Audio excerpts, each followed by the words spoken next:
Hello ನಮಸ್ಕಾರ ವಿದ್ಯಾರ್ಥಿಗಳೇ, ಸ್ವರ್ಗಂ universal ಸ್ಟಡೀಸ್ಗೆ ನಿಮ್ಗೆ ಸ್ವಾಗತ ಸುಸ್ವಾಗತ. ವಿದ್ಯಾರ್ಥಿಗಳೇ, ಈಗಾಗಲೇ ನಾವು ಇಂಗ್ಲಿಷ್ ಗ್ರಾಮರ್ ನ ಒಂದು ಸಂಪೂರ್ಣ ಒಂದು ಬ್ಯಾಚ್ ಅನ್ನು ನಾವು ಸ್ವರ್ಗಂ ಯೂನಿವರ್ಸಲ್ ಸ್ಟಡೀಸ್ ಚಾನಲ್ ಮೇಲೆ ತರ್ತಾ ಇದ್ದೀವಿ ವಿದ್ಯಾರ್ಥಿಗಳೇ. ಈಗಾಗಲೇ ನಾವು ಪ್ರೀವಿಯಸ್ ಎಲ್ಲ ವಿಡಿಯೋಸ್ ಅಲ್ಲಿ ನಾವು ಇಂಟ್ರಡಕ್ಷನ್ ಕೂಡ ಮಾಡಿದ್ದೀವಿ ವಿದ್ಯಾರ್ಥಿಗಳೇ. ಅದರಲ್ಲಿ ನಾವು ಏನೇನು ವಿಡಿಯೋಸ್ ಗಳ ಮೇಲೆ ನಾವು ಟಾಪಿಕ್ ಗಳ ಮೇಲೆ ವಿಡಿಯೋ ಮಾಡ್ತಾ ಇದ್ದೀವಿ ಅಂತ ವಿದ್ಯಾರ್ಥಿಗಳೇ, ಅದರಲ್ಲಿ ವೆರಿ ಇಂಪಾರ್ಟೆಂಟ್ ಟಾಪಿಕ್ ಆಗಿರುವಂತದ್ದು ಏನು ವಿದ್ಯಾರ್ಥಿಗಳೇ? Parts of speech. ವಿದ್ಯಾರ್ಥಿಗಳೇ, ಪಾರ್ಟ್ಸ್ ಆಫ್ ಸ್ಪೀಚ್ ಎಂಬುದು ಒಂದು ಅತ್ಯಂತ ಮೂಲಭೂತವಾದ ಒಂದು ಗ್ರಾಮೆಟಿಕಲ್ ಆಸ್ಪೆಕ್ಟ್ ಆಗಿದೆ ವಿದ್ಯಾರ್ಥಿಗಳೇ. ಇದನ್ನು ಬಿಟ್ಟರೆ ನೀವು ಇಂಗ್ಲಿಷ್ ಅನ್ನು ಕಲಿಲಿಕ್ಕೆ ಸಾಧ್ಯವಿಲ್ಲ ವಿದ್ಯಾರ್ಥಿಗಳೇ. ಅದಕ್ಕಾಗಿ ಪಾರ್ಟ್ಸ್ ಆಫ್ ಸ್ಪೀಚ್ ಅನ್ನು ನಾವು ಪ್ರತಿಯೊಂದು ಪಾರ್ಟ್ಸ್ ಆಫ್ ಸ್ಪೀಚ್ ಅನ್ನು ಅದು ಏನು, ಅದರ ಬೇಸಿಕ್ ಏನು, ಅದರ ಅಡ್ವಾನ್ಸ್ ಲೆವೆಲ್ ಏನು, ಮತ್ತು ಕಾಂಪಿಟೇಟಿವ್ ಇಂಗ್ಲಿಷ್ ಗ್ರಾಮರ್ ಅಲ್ಲಿ ಅದು ಯಾವ ತರ ಅದರ ಮೇಲೆ ಕ್ವಶನ್ ಕೇಳ್ತಾ ಇದೆ ಎಂಬುದಾಗಿ ನಾವು ಸ್ಟೆಪ್ ಬೈ ಸ್ಟೆಪ್ ನಾವು ಡಿಸ್ಕಸ್ ಮಾಡ್ತಾ ಹೋಗೋಣ ವಿದ್ಯಾರ್ಥಿಗಳೇ.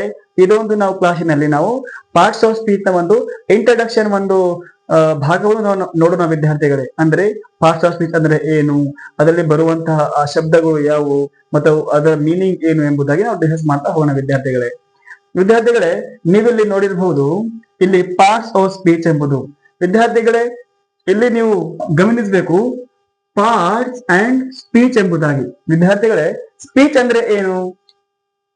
ಸಾಮಾನ್ಯವಾಗಿ ನಮ್ಗೆ ಸ್ಪೀಚ್ ಎಂದರೆ ಸೆಂಟೆನ್ಸ್ ಎಂದರ್ಥ ವಿದ್ಯಾರ್ಥಿಗಳೇ. ಏನು? ಸ್ಪೀಚ್ ಎಂದರೆ ಸೆಂಟೆನ್ಸ್ ಎಂದರ್ಥ. ಅಂದ್ರೆ ಒಂದು ಸೆಂಟೆನ್ಸ್ ಅನ್ನು ಮಾಡಲಿಕ್ಕೆ ಬೇಕಾಗಿರುವಂತಹ ಮೂಲಭೂತ ಪದಗಳನ್ನು ನಾವು ಪಾರ್ಟ್ಸ್ ಆಫ್ ಸ್ಪೀಚ್ ಎಂದು ಕರೆಯುತ್ತೇವೆ ವಿದ್ಯಾರ್ಥಿಗಳೇ. The fundamental words to make a sentence is called parts of speech ಅಂತ.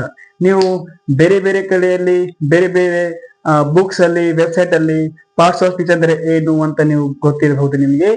ನಾನು ನಿಮ್ಗೆ ಒಂದು ಸಿಂಪಲ್ ಡೆಫಿನೇಷನ್ ಹೇಳಿಕೊಡ್ತಾ ಇದ್ದೀನಿ ವಿದ್ಯಾರ್ಥಿಗಳು. ಏನೆಂಬುದು ಪಾರ್ಟ್ಸ್ ಆಫ್ ಸ್ಪೀಚ್ ಅಂದ್ರೆ ಏನು?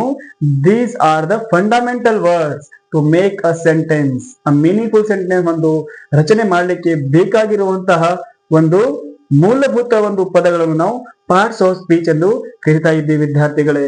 ಪಾರ್ಟ್ಸ್ ಆಫ್ ಸ್ಪೀಚ್ ನಾನು ಹೇಳಿದ ವಿದ್ಯಾರ್ಥಿ ನಿಮಗೆ ಸ್ಪೀಚ್ ಅಂದರೆ ಏನು? ಸೆಂಟೆನ್ಸ್. ಆ ಸೆಂಟೆನ್ಸ್ ನ ಏನು ವಿದ್ಯಾರ್ಥಿಗಳೇ? ಆ ಸೆಂಟೆನ್ಸ್ ನ ಪಾರ್ಟ್ಸ್ ಅಂದ್ರೆ ಯಾವ ಒಂದು ಪಾರ್ಟ್ಸ್ ಗಳನ್ನು ಅಥವಾ ಯಾವ ಒಂದು ಪದಗಳನ್ನು ನಾವು ಉಪಯೋಗ ಮಾಡಿಕೊಂಡು ಸೆಂಟೆನ್ಸ್ ಅನ್ನು ನಾವು ರಚನೆ ಮಾಡಬೇಕು ಎಂಬುದಾಗಿ ನಾವು ಕಲಿತಾ ಹೋಗ್ತೀವಿ ವಿದ್ಯಾರ್ಥಿಗಳೇ, ನೀವು ಗಮನಿಸಬೇಕು, ನಮ್ಮ ಇಂಗ್ಲಿಷ್ ಗ್ರಾಮರ್ ಅಲ್ಲಿ ಅಥವಾ ಯಾವುದೇ ಒಂದು ಭಾಷೆಯ ಒಂದು ಲ್ಯಾಂಗ್ವೇಜ್ ಅಲ್ಲಿ ನೀವು ನೋಡಿರಬಹುದು, ಅತ್ಯಂತ ಒಂದು ಮೂಲಭೂತ ಒಂದು ಅಂಶ ಎಂದರೆ ಸೆಂಟೆನ್ಸ್ ಮಾಡುವುದು ಹೇಗೆ ಎಂಬುದಾಗಿ ನಮಗೆ ಗೊತ್ತಿರಬೇಕು ವಿದ್ಯಾರ್ಥಿಗಳೇ. ಇದೇ ರೀತಿಯಾಗಿ ನಾವು ಸೆಂಟೆನ್ಸ್ ಮಾಡಲಿಕ್ಕೆ ಬೇಕಾಗಿರುವಂತಹ ಪದಗಳು ನಾವು ಪಾರ್ಟ್ಸ್ ಆಫ್ ಸ್ಪೀಚ್ ಎಂದು ಕರೀತೇವೆ ವಿದ್ಯಾರ್ಥಿಗಳೇ, ಇಲ್ಲಿ ನೀವು ಗಮನಿಸಬೇಕು, ನಾನು ಹೇಳಿದೆ ನಿಮಗೆ ಏನಂತ. ಸ್ಪೀಚ್ ಅಂದ್ರೆ ಏನು ವಿದ್ಯಾರ್ಥಿಗಳೇ? ಸ್ಪೀಚ್ ಏನು ವಿದ್ಯಾರ್ಥಿಗಳೇ? ಸ್ಪೀಚ್ ಅಂದ್ರೆ ಏನು? ಈ ಒಂದು ಕಾಂಟೆಕ್ಸ್ಟ್ ಅಲ್ಲಿ ಸ್ಪೀಚ್ ಎಂದರೆ ಸೆಂಟೆನ್ಸ್. ಏನು ವಿದ್ಯಾರ್ಥಿಗಳೇ? ಸ್ಪೀಚ್ ಎಂದರೆ ಸೆಂಟೆನ್ಸ್ ಎಂದರ್ಥ ವಿದ್ಯಾರ್ಥಿಗಳೇ. ನಾವು ಇಲ್ಲಿ ಒಂದು ಎಕ್ಸಾಂಪಲ್ ನೋಡೋಣ ವಿದ್ಯಾರ್ಥಿಗಳೇ. ಏನು? I go to school. I go to school ವಿದ್ಯಾರ್ಥಿಗಳೇ, ಇದು ಒಂದು ಸೆಂಟೆನ್ಸ್ ಆಗಿದೆ. ಈ ಸೆಂಟೆನ್ಸ್ ಅನ್ನು ನಾವು ಈಗ ಒಂದು ಭಾಗವಾಗಿ ಮಾಡಿ ನೋಡಿದಾಗ 1, 2, 3 ವಿದ್ಯಾರ್ಥಿಗಳೇ ಗಮನಿಸಬೇಕು. 1 ಭಾಗ, 2 ಭಾಗ, 3 ಭಾಗ, 4 ಭಾಗ. ಈ 4 ಭಾಗಗಳು ಅಂದ್ರೆ 4 ಪದಗಳು. ಇದು ಒಂದು ಪದ, ಇದು ಒಂದು ಪದ, ಇದು ಒಂದು ಪದ, ಇದು ಒಂದು ಪದ, ಅಂದ್ರೆ ವರ್ಡ್ಗಳು ವಿದ್ಯಾರ್ಥಿಗಳೇ. What is a word? Word is a group of letters. ನಾನು ಹೇಳಿದೆ ನಿಮ್ಗೆ, ಈ ಪದಗಳು ಏನಿದೆ ವಿದ್ಯಾರ್ಥಿಗಳೇ, ವರ್ಡ್. ಈ ವರ್ಡ್ಗಳು ಸೇರಿ ಒಂದು ಸೆಂಟೆನ್ಸ್ ಆಗುವಂತದ್ದು. ಇದರಲ್ಲಿ ನಮ್ಗೆ ಎಷ್ಟು ಭಾಗ ಇದೆ? 1, 2, 3, 4 ಈ ತರಹಾಗಿ 1 ಭಾಗ, 2, 3, 4 ಈ 4 ಭಾಗಗಳು ಸೇರಿ ಒಂದು ಸೆಂಟೆನ್ಸ್ ಕ್ರಿಯೇಷನ್ ಆಗಿದೆ ವಿದ್ಯಾರ್ಥಿಗಳೇ. ಇಲ್ಲಿ ಗಮನಿಸಬೇಕು ಏನೆಂಬುದು. ಹಾಗಾದ್ರೆ ಈ ಭಾಗವು ನಾವೀಗ ಹೆಸರಿಸಬೇಕು ತಾನೆ? ಹೌದು. ಇಲ್ಲಿ ಐ ಅಂದ್ರೆ ಏನಾಗಿದೆ? ಐ ಎಂಬುದು ಒಂದು ಪ್ರೊನೌನ್ ಆಗಿದೆ ವಿದ್ಯಾರ್ಥಿಗಳೇ. ಐ ಎಂಬುದು ಒಂದು ಪ್ರೊನೌನ್ ಆಗಿದೆ. ಗೋ ಅಂದ್ರೆ ಏನು ವಿದ್ಯಾರ್ಥಿಗಳೇ? ಗೋ ಎಂಬುದು ಒಂದು ವರ್ಬ್ ಆಗಿದೆ ವಿದ್ಯಾರ್ಥಿಗಳೇ, ಗಮನಿಸಬೇಕು ನೀವು. ಮತ್ತೆ ಟು ಎಂಬುದು ಒಂದು ಪ್ರಿಪೋಸಿಷನ್ ಆಗಿದೆ. ಏನು ವಿದ್ಯಾರ್ಥಿಗಳೇ? ಒಂದು ಪ್ರಿಪೋಸಿಷನ್ ಆಗಿದೆ. ಹಾಗೂ ಸ್ಕೂಲ್ ಎಂಬುದು ಒಂದು ನೌನ್ ಆಗಿದೆ ಎಂಬುದಾಗಿ ನಿಮಗೆ ಗೊತ್ತಿರಬೇಕು ವಿದ್ಯಾರ್ಥಿಗಳೇ. ಇಲ್ಲಿ ನೀವು ನೋಡ್ತಾ ಇದ್ದೀರಿ ಏನೆಂಬುದು ಸ್ಪೀಚ್ ಅಂದ್ರೆ ಏನು ವಿದ್ಯಾರ್ಥಿಗಳೇ? ಸೆಂಟೆನ್ಸ್. ಆ ಸೆಂಟೆನ್ಸ್ ನ ಭಾಗಗಳನ್ನು ನಾವು ಪಾರ್ಟ್ಸ್ ಆಫ್ ಸ್ಪೀಚ್ ಎಂದು ಕರೀತೇವೆ ವಿದ್ಯಾರ್ಥಿಗಳೇ. ಒಂದು ಸೆಂಟೆನ್ಸ್ ಅನ್ನು ಮಾಡಲಿಕ್ಕೆ, ಒಂದು ಸೆಂಟೆನ್ಸ್ ಅನ್ನು ರಚನೆ ಮಾಡೋದಕ್ಕೆ ಬೇಕಾಗಿರುವಂತಹ ಮೂಲಭೂತ ಪದಗಳನ್ನು ನಾವು ಪಾರ್ಟ್ಸ್ ಆಫ್ ಸ್ಪೀಚ್ ಎಂದು ಕರೀತೇವೆ ವಿದ್ಯಾರ್ಥಿಗಳೇ. ಈಗಾಗಲೇ ನಾವು ನೋಡಿದೀವಿ ಆ ಪದಗಳು ಯಾವುವು ಅಂತ. ಇದರಲ್ಲಿ ನಾವು 4 ಪದಗಳನ್ನು ನಾವಿಲ್ಲಿ ಡಿವೈಡ್ ಮಾಡಿ ಅದಕ್ಕೆ ನಾವು ಹೆಸರು ಕೊಟ್ಟಾಗ ಪ್ರೊನೌನ್, ವರ್ಬ್, ಪ್ರಿಪೋಸಿಷನ್ ಹಾಗೂ ನೌನ್ ಎಂಬುದಾಗಿ ವಿದ್ಯಾರ್ಥಿಗಳೇ. ಇದೇ ರೀತಿಯಾಗಿ ನೋಡಬಹುದು. ಇದೇ ತಾನೇ ಅದರಲ್ಲಿ ಬಂದಿರುವಂತಹ ಎಲ್ಲಾ ಪದಗಳು.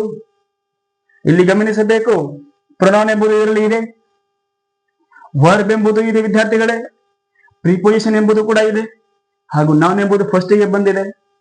ಇದೇ ತರಹಾಗಿ ಯಾವುದೇ ಒಂದು ಸೆಂಟೆನ್ಸ್ ಅನ್ನು ಮಾಡಲಿಕ್ಕೆ ಬೇಕಾಗಿರುವಂತಹ ಪದಗಳನ್ನು ನಾವು ಪಾರ್ಟ್ಸ್ ಆಫ್ ಸ್ಪೀಚ್ ಎಂದು ಕರಿತೇವೆ ವಿದ್ಯಾರ್ಥಿಗಳೇ. ಏನು ವಿದ್ಯಾರ್ಥಿಗಳೇ? Parts of speech. ವಿದ್ಯಾರ್ಥಿಗಳೇ, ಇಲ್ಲಿ ಒಂದು ನಾನು ಸೆಂಟೆನ್ಸ್ ಬರಿತೇನೆ. ಏನೆಂಬುದು? She eats a mango. ಏನು ವಿದ್ಯಾರ್ಥಿಗಳೇ? She eats a mango. ಇದಕ್ಕೆ ನಾವು ಭಾಗ ಮಾಡೋಣ ವಿದ್ಯಾರ್ಥಿಗೆ. ಏನು ವಿದ್ಯಾರ್ಥಿಗಳಲ್ಲಿ? 1, 2, 3, 4.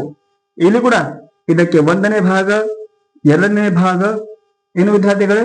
3ನೇ ಭಾಗ ಹಾಗೂ ಇದು 4ನೇ ಭಾಗ. ಈಗ ಒಂದೊಂದು ಭಾಗವನ್ನು ನಾವು ಹೆಸರಿಸೋಣ ವಿದ್ಯಾರ್ಥಿಗಳೇ. ಹಾ ವಿದ್ಯಾರ್ಥಿಗಳೇ, ಏನು ಒಂದೊಂದು ಭಾಗವನ್ನು ನಾವು ಹೆಸರಿಸಬೇಕು. ಏನೆಂಬುದಾಗಿ? ಈ ಶಿ ಎಂಬುದು ಏನಾಗಿದೆ ವಿದ್ಯಾರ್ಥಿಗಳೇ? ಒಂದು ಏನಾಗಿದೆ ವಿದ್ಯಾರ್ಥಿಗಳೇ? ಪ್ರೊನೌನ್ ಆಗಿದೆ. ಹಾಗೂ ಈಟ್ಸ್ ಎಂಬುದು ಏನಾಗಿದೆ ವಿದ್ಯಾರ್ಥಿಗಳೇ? Very good. ಏನು? ಇದು ಒಂದು ವರ್ಬ್ ಆಗಿದೆ. ಹೀಗೆ ವಿದ್ಯಾರ್ಥಿಗಳನ್ನು ಹೇಳಬೇಕು ನನ್ನ ಜೊತೆಯಲ್ಲಿ. ಎ ಅಂದ್ರೆ ಏನು ವಿದ್ಯಾರ್ಥಿಗಳೇ? ಒಂದು 3ನೇ ಭಾಗ. ಇದು ಒಂದು ಆರ್ಟಿಕಲ್. ಏನು ವಿದ್ಯಾರ್ಥಿಗಳೇ? ಆರ್ಟಿಕಲ್. ಆರ್ಟಿಕಲ್ ಕೂಡ ವೆರಿ ಇಂಪಾರ್ಟೆಂಟ್ ವಿದ್ಯಾರ್ಥಿಗಳೇ. ನಮಗೆ ವೆರಿ ವೆರಿ ಇಂಪಾರ್ಟೆಂಟ್.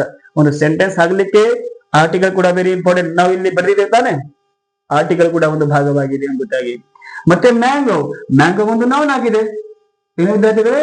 ಮ್ಯಾಂಗೋ ಎಂಬುದು ಒಂದು ನೌನ್ ಆಗಿದೆ. ಇದೇ ತರಹವಾಗಿ ಯಾವುದೇ ಒಂದು ಸೆಂಟೆನ್ಸ್ ಅನ್ನು ನೀವು ಮಾಡಿದರೆ ಕೂಡ ಅಲ್ಲಿ noun, pronoun, verb, preposition, adjective ಈ ತರಹದ ಎಲ್ಲ ಶಬ್ದಗಳನ್ನು ಉಪಯೋಗ ಮಾಡಿಕೊಂಡು ನಾವು ಸೆಂಟೆನ್ಸ್ ಅನ್ನು ಮಾಡುವಂತದ್ದು ವಿದ್ಯಾರ್ಥಿಗಳೇ.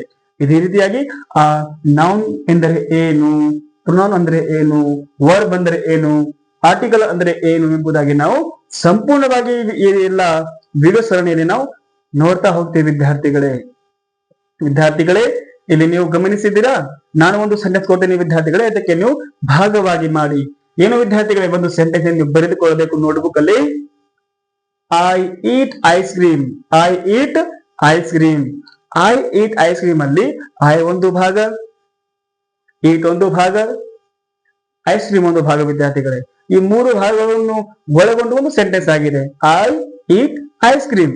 ಐ ಎಂಬುದು ಒಂದು ಪ್ರೊನೌನ್ ಆಗಿದೆ, ಈಟ್ ಎಂಬುದು ಒಂದು ವರ್ಬ್ ಆಗಿದೆ, ಐಸ್ ಕ್ರೀಮ್ ಎಂಬುದು ಒಂದು ನೌನ್ ಆಗಿದೆ.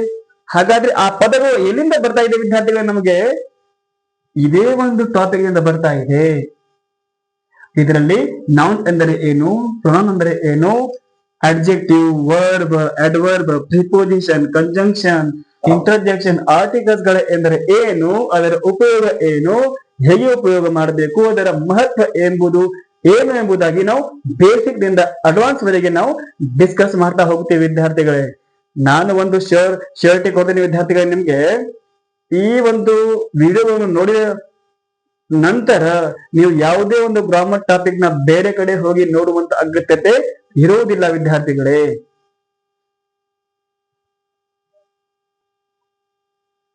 ಈಗಾಗಲೇ ನಾವು ಪಾರ್ಟ್ಸ್ ಆಫ್ ಸ್ಪೀಚ್ ನಮಗೆ ಹೇಗೆ ಬೇಕು ಎಂಬುದಾಗಿ ನಾವು ಡಿಸ್ಕಸ್ ಮಾಡಿದ್ವಿ ವಿದ್ಯಾರ್ಥಿಗಳು. ಅಂದ್ರೆ ಒಂದು ಸೆಂಟೆನ್ಸ್ ಅನ್ನು ಮಾಡಲಿಕ್ಕೆ ಬೇಕಾಗಿರುವಂತಹ ಮೂಲಭೂತ ಶಬ್ದಗಳು ಅಥವಾ ಪದಗಳು ವಿದ್ಯಾರ್ಥಿಗಳೇ.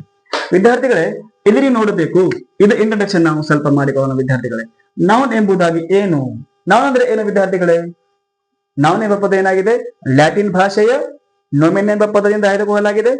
ನೋಮೆನ್ ಅಂದ್ರೆ ನೇಮ್ ಎಂದರ್ಥ, ನೇಮ್ ಅಂದ್ರೆ ಹೆಸರು ಎಂದರ್ಥ. ಇದೇ ರೀತಿಯಾಗಿ ನೌನ್ ಅಂದ್ರೆ ಏನು, ನೌನ್ ಟೈಪ್ಗಳು ಏನು, ನೀವು ಸುಮಾರು ಕೆಲವೊಂದು ವಿಡಿಯೋಗಳನ್ನು ನಾವು ಇಲ್ಲಿ ಮಾಡ್ತೀವಿ ವಿದ್ಯಾರ್ಥಿಗಳೇ. ನಾನು ಹೇಳ್ತಾ ಇದ್ದೀನಿ ವಿದ್ಯಾರ್ಥಿಗಳೇ, ಮತ್ತೆ ಎಂಫಸೈಸ್ ಮಾಡ್ತಾ ಇದ್ದೀನಿ, ಈ ಒಂದು ವಿಡಿಯೋ ಸರಣಿಯ ನಂತರ ನೀವು ಬೇರೆ ಯಾವುದೇ ಕಂಟೆಂಟ್ ಅನ್ನು ಓದುವಂತಹ ಅಗತ್ಯತೆ ಇರುವುದಿಲ್ಲ ವಿದ್ಯಾರ್ಥಿಗಳೇ. ನೀವು ಏನು ರೆಗ್ಯುಲರ್ ಆಗಿ ನಾವು ಅಪ್ಲೋಡ್ ಮಾಡ್ತಕ್ಕಂತ ಎಲ್ಲಾ ವಿಡಿಯೋಗಳನ್ನು ನೋಡಿ ನೋಟ್ಸ್ ಮಾಡಿಕೊಳ್ಳಬೇಕು. ನಾವು ನೋಟ್ಸ್ ಅಂತೂ ನಾವು ನಮ್ಮ ಟೆಲಿಗ್ರಾಮ್ ಚಾನಲ್ ಸ್ವರ್ಗಂ ಮೇಲೆ ಅಪ್ಲೋಡ್ ಮಾಡ್ತಾ ಇದ್ದೀವಿ ವಿದ್ಯಾರ್ಥಿಗಳೇ. ನೀವು ಒಂದು ಕೆಲಸ ಮಾಡಬೇಕು, ಕನ್ಸಿಸ್ಟೆಂಟ್ ಆಗಿ ನೀವು ಎಲ್ಲಾ ವಿಡಿಯೋಗಳನ್ನು ನೋಡ್ತಾ ಹೋಗಬೇಕು ವಿದ್ಯಾರ್ಥಿಗಳೇ. ನೌನ್ ಅಂದ್ರೆ ಏನು? ನೌನ್ ಎಂಬುದು ಏನಾಗಿದೆ? It is a name of person, place R thing ಅಂತ ಹೇಳ್ತೀವಿ ವಿದ್ಯಾರ್ಥಿಗಳೇ. ಮತ್ತೆ ಪ್ರೊನೌನ್ ಅಂದ್ರೆ ಏನು? The word which is used in the place of noun R instead of noun is called as pronoun ಎಂಬುದಾಗಿ. ಪ್ರೊನೌನ್ ಅಂದ್ರೆ ಏನು, ಅದರ ಟೈಪ್ ಗಳು ಏನು, ಮತ್ತು ಮತ್ತೆ ಪ್ರೀವಿಯಸ್ ಇಯರ್ ಕ್ವಶನ್ ಪೇಪರ್ ಅಲ್ಲಿ ಏನಾದ್ರು ಆ ಟಾಪಿಕ್ ಮೇಲೆ ಕ್ವಶನ್ ಕೇಳಿದಾರ ಎಂಬುದಾಗಿ ಎಲ್ಲಾ ನಾವು ಪ್ರಶ್ನೆಗಳನ್ನು ನಾವು ಇಲ್ಲಿ ಡಿಸ್ಕಸ್ ಮಾಡ್ತಾ ಹೋಗ್ತೀವಿ ವಿದ್ಯಾರ್ಥಿಗಳೇ. ಇಲ್ಲಿ ನೀವು ಗ್ರಾಮೆಟಿಕಲ್ ಆಗಿ ಅದು ಕಾಂಪಿಟೇಟಿವ್ ಇಂಗ್ಲಿಷ್ ಗ್ರಾಮರ್ ಆಗಿರ್ಬೋದು ಅಥವಾ ಸ್ಪೋಕನ್ ಇಂಗ್ಲಿಷ್ ನ ಒಂದು ಗ್ರಾಮರ್ ಆಗಿರ್ಬೋದು, ನಾವು ಎರಡೂ ಒಂದು ದಾರಿಯಲ್ಲಿ ನೋಡ್ತಾ ಹೋಗ್ತೀವಿ ವಿದ್ಯಾರ್ಥಿಗಳೇ. ಇದು ಪ್ರೊನೌನ್ ಎಂಬುದಾಗಿ. ಮತ್ತೆ ವಿದ್ಯಾರ್ಥಿಗಳೇ, ಮತ್ತೆ ಆಡ್ಜೆಕ್ಟಿವ್ ಇಲ್ಲಿ ನೀವು ನೋಡಿರ್ಬೋದು, ಇಲ್ಲಿ ನೌನ್ ಪ್ರೊನೌನ್ ಇಲ್ಲಿ ವರ್ಬ್ ಬರಿಬೇಕಲ್ಲ ಎಂಬುದಾಗಿ ನಿಮಗೆ ಒಂದು ಪ್ರಶ್ನೆ ಆಗಿರ್ಬೇಕು. ಆದ್ರೆ ಹಾಗೆಲ್ಲ ವಿದ್ಯಾರ್ಥಿಗಳೇ, ನೌನ್ ಪ್ರೊನೌನ್ ಬಗ್ಗೆ ಮಾತನಾಡುವಂತಹ ಒಂದು ಪದಗಳೇ ನಾವು ಆಡ್ಜೆಕ್ಟಿವ್ ಎಂದು ಹೇಳ್ತೀವಿ ವಿದ್ಯಾರ್ಥಿಗಳೇ. ಮತ್ತೆ ಅದರ ನಂತರ ನಾವು ವರ್ಬ್, ಅಡ್ವರ್ಬ್, ಪ್ರಿಪೋಸಿಷನ್, ಮತ್ತೆ ಕಂಜಂಕ್ಷನ್ ಮತ್ತು ಏನು ವಿದ್ಯಾರ್ಥಿಗಳೇ ಇಂಟರ್ಜೆಕ್ಷನ್ ಕೂಡ ನಾವು ಸ್ವಲ್ಪ ಮಟ್ಟಿಗೆ ಡಿಸ್ಕಸ್ ಮಾಡಿ ಆಮೇಲೆ ವೆರಿ ಇಂಪಾರ್ಟೆಂಟ್ ಟಾಪಿಕ್ ಏನು ವಿದ್ಯಾರ್ಥಿಗಳೇ, ಆರ್ಟಿಕಲ್ ನಾವು ಸಂಪೂರ್ಣವಾಗಿ ನೋಡ್ಲಿಕ್ಕೆ ಹೋಗ್ತಾ ಇದ್ದೀವಿ ವಿದ್ಯಾರ್ಥಿಗಳೇ. ಈ ಪ್ರತಿಯೊಂದು ಟಾಪಿಕ್ ಮೇಲೆ ಕೂಡ ಒಂದು ಸಮಗ್ರವಾದ ವಿಡಿಯೋ ಸರಣಿಯನ್ನು ನಾವು ತರ್ತಾ ಇದ್ದೀವಿ ವಿದ್ಯಾರ್ಥಿಗಳೇ. ನೀವು ಮಿಸ್ ಮಾಡದೆ ಎಲ್ಲಾ ವಿಡಿಯೋಗಳನ್ನು ವೀಕ್ಷಿಸಬೇಕು ವಿದ್ಯಾರ್ಥಿಗಳೇ. ಮುಂದಿನ ಎಲ್ಲಾ ವಿಡಿಯೋಗಳು ನೌನ್, ಪ್ರೊನೌನ್, ಅಡ್ಜೆಕ್ಟಿವ್, ವರ್ಬ್ ಮತ್ತು ಎಲ್ಲ ಉಳಿದಂತ ಟಾಪಿಕ್ ಮೇಲೆ ನಾವು ಅಪ್ಲೋಡ್ ಮಾಡ್ತಾ ಇರ್ತೀವಿ ವಿದ್ಯಾರ್ಥಿಗಳೇ. ನೀವು ಇನ್ನೂ ನಮ್ಮ ಚಾನೆಲ್ ಅನ್ನು ಸಬ್ಸ್ಕ್ರೈಬ್ ಆಗಿಲ್ಲ ಎನ್ನುವುದಾದರೆ ನಮ್ಮ ಚಾನೆಲ್ ಅನ್ನು ನೀವು ಶೇರ್ ಮಾಡಿ ಹಾಗೂ ಸಬ್ಸ್ಕ್ರೈಬ್ ಮಾಡಿ ವಿದ್ಯಾರ್ಥಿಗಳೇ. ಧನ್ಯವಾದಗಳು.